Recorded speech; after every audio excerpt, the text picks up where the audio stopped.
Hello दोस्तों, 5 जुलाई 2023 को finally Bajaj और ट्रायम्फ की स्पीड 400 और स्क्रैम्बलर 400X इंडिया में लॉन्च हो गई। अभी इन्होंने सिर्फ स्पीड 400 का ही प्राइस रिवील किया और ये बुकिंग के लिए भी अवेलेबल है, और जो स्क्रैम्बलर 400X है वो अक्टूबर में बुकिंग के लिए अवेलेबल होगी और तभी इसका प्राइस भी रिवील किया जाएगा। तो दोस्तों, जिस प्राइस पे इन्होंने स्पीड 400 को लॉन्च किया उसने पूरी इंडियन मोटरसाइकिल कम्युनिटी में धमाका मचा के रख दिया, और कहीं ना कहीं देखा जाए तो इसने हार्ले डेविडसन X440 की लॉन्च को भी धुंधला कर दिया। हालांकि वो मोटरसाइकिल भी काफी कॉम्पिटिटिव प्राइस पे लॉन्च की गई थी। तो दोस्तों, बजाज ने इसको पहले 10,000 कस्टमर्स के लिए 2,23,000 रुपए के एक शोरूम प्राइस पे लॉन्च किया, और उसके बाद जितने भी लोग इसको बाय करेंगे वो 2,33,000 रुपए के एक शोरूम प्राइस पर बाय कर सकते हैं। दोस्तों, जैसे ही ये प्राइस रिवील हुए मोटरसाइकिल लवर्स में एक धमाका समझ गया, क्योंकि ये काफी प्रीमियम से दिखने वाली मोटरसाइकिल है। इसके फिट एंड फिनिश के लेवल्स, इसके क्वालिटी के लेवल्स काफी ज्यादा हाई हैं। इसके बाद ऑब्वियस था कि लोग इसका जो ऑन रोड प्राइस है और बाकी जो डिटेल्स हैं वो जानना चाहेंगे, और इसके लिए लोगों ने ट्रायम्फ के जो डीलर्स हैं उनसे कांटेक्ट करना शुरू कर दिया,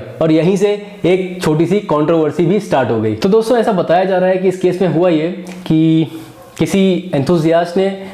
बैंगलोर में जो ट्रायम्फ के डीलर थे उनसे जो स्पीड 400 है उसके ऑन रोड प्राइसेस पता करने की कोशिश की, और उसके बदले में जो उनको जानकारी दी गई डीलर के द्वारा वो काफ़ी वियर्ड थी। तो मोटरसाइकिल का जो एक शोरूम प्राइस है वो उन्होंने 2,33,000 रुपीज़ लगाया, और जो फाइनल ऑन रोड प्राइस बन के आ रहा था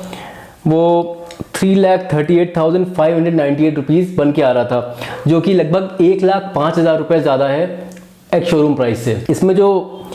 प्राइसेस जुड़े हुए थे वो था रोड टैक्स 46,553, ये तो नॉर्मल रोड टैक्स होता है जो देना ही पड़ता है। उसके बाद आते हैं डिलीवरी चार्जेस, 17,000 रुपये के उन्होंने डिलीवरी चार्जेस ऐड किए हुए थे,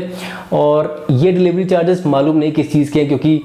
आज तक जितनी भी मोटरसाइकिल्स मैंने खरीदी, जो भी कार मैंने खरीदी, मैंने कभी कोई डिलीवरी चार्ज नहीं दिया, और ना ही कभी जो भी रेट्स मैंने और भी मोटरसाइकिल्स के पता किए, कभी मैंने ऐसे डिलीवरी चार्जेस के रेट्स कभी नहीं देखे हैं। इसके बाद registration and RTO charges 3,937 rupees के, ये भी देने ही पड़ते हैं, इसका कुछ नहीं कर सकते। और उसके बाद इन्होंने RSA ऐड किया है, रोड साइड असिस्टेंस, जो कि है 6,016 रुपीज़ का, और ये मेरे हिसाब से ऑप्शनल होना चाहिए, क्योंकि मैंने भी जितनी भी गाड़ियाँ वाड़ियाँ आज तक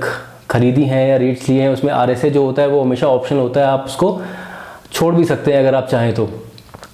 उसके बाद आगे देखते हैं इंश्योरेंस 23,592 रुपीज़ का। मेरे हिसाब से मुझे ऐसा लगता है कि ये काफ़ी ज़्यादा अमाउंट है,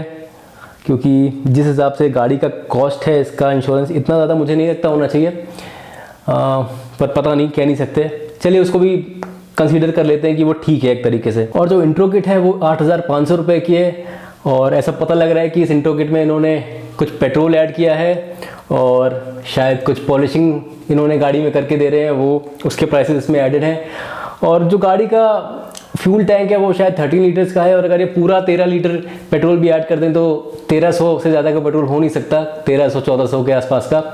और पता नहीं ऐसी कौन सी पॉलिश वो करके दे रहे हैं जो 8,500 रुपये की लग रही है उसमें। तो ये भी एक काफ़ी वियर्ड सा चार्ज उन्होंने ऐड किया, और इन सबको मिलाने के बाद ये 3,38,598 रुपये की पड़ जाती है। तो इसे मोटा मोटा अगर देखा जाए तो 17,001 जो डिलीवरी चार्जेस का लिया है, और दूसरा जो 8,500 रुपये का एक चार्ज है वो बिल्कुल ही ऐसे चार्जेस हैं जो मतलब ना कभी देखे गए हैं ना कभी सुने गए हैं,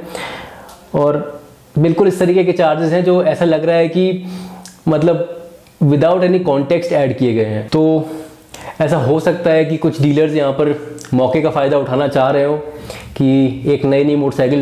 लॉन्च हुई है जिसका प्राइसिंग भी अच्छा है, गाड़ी भी बहुत अच्छी है, लोगों को बहुत ज़्यादा पसंद आ रही है, तो चलो मौके पर चौका मारते हैं और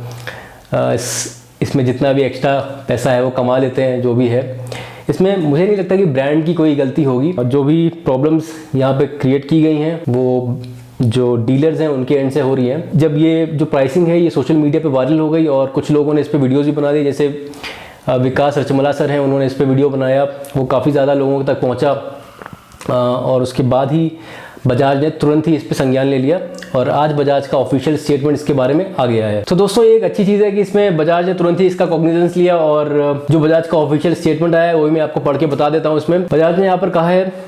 eight Bajaj Auto Limited we are committed to our customers and follow the highest standards of transparency including pricing. We would urge all our customers and media to ignore the rumors during round across various public and social media platforms related to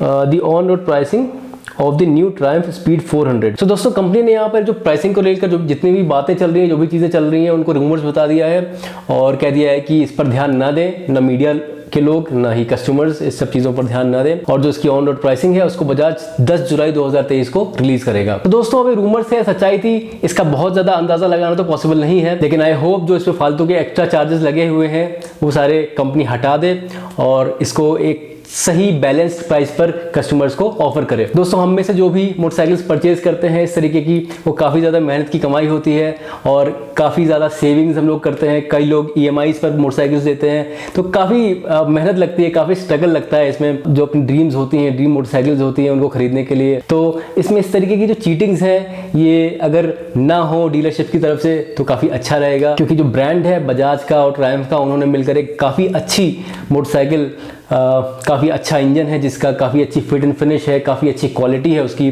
वो एक बहुत ही अच्छे और competitive price पर हम लोगों को offer करी है। तो उम्मीद करते हैं कि ये एक अच्छे प्राइस पर हम लोगों को मिलेगी। दोस्तों यहाँ पर ये बात अंडरस्टैंडेबल है कि डीलर्स भी एक बिजनेस कर रहे हैं और उनको भी पैसा कमाना है, तो वो शायद कोशिश करते होंगे कहीं ना कहीं से, जहाँ से भी पॉसिबल हो वो उस अपॉर्चुनिटी का पूरा लाभ उठा और वो पैसा अर्न करें। लेकिन यहाँ पर जो फालतू के चार्जेस हैं जो बनाकर ऐड करने की कोशिश अगर यहाँ पर कर रहे हैं तो वो भी ठीक नहीं है, क्योंकि उससे ब्रांड का जो पूरा रेपुटेशन है वही खराब हो जाता है और अल्टीमेटली इतनी अच्छी जो मोटरसाइकिल है उसकी सेल को वो कहीं ना कहीं कॉम्प्रोमाइज कर देता है। तो दोस्तों आप सबसे यहाँ पर रिक्वेस्ट करूंगा कि बजाज का जो ऑफिशियल स्टेटमेंट है उसको आप भी फॉलो करें और 10 जुलाई 2023 तक आप रुक जाइए। बजाज जब अपना ऑफिशियल जो फिगर्स हैं, ऑफिशियल जो ऑन रोड प्राइसेस हैं उसको रिलीज कर देगा, उसके बाद ही आप